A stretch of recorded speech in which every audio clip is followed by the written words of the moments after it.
நல்லதே நடக்கும்.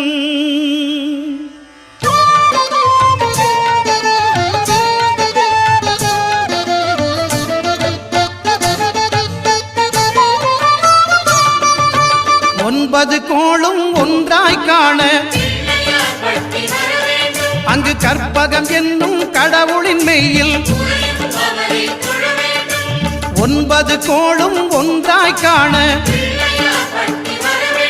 அங்கு கற்பகம் என்னும் கடவுளின் மெய்யில்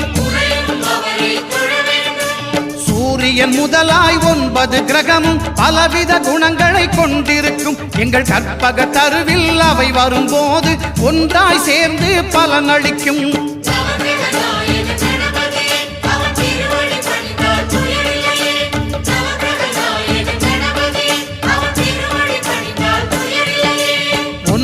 கோளும் ஒன்றாய் காண அங்கு கற்பகம் என்னும் கடவுளின் மெய்யில்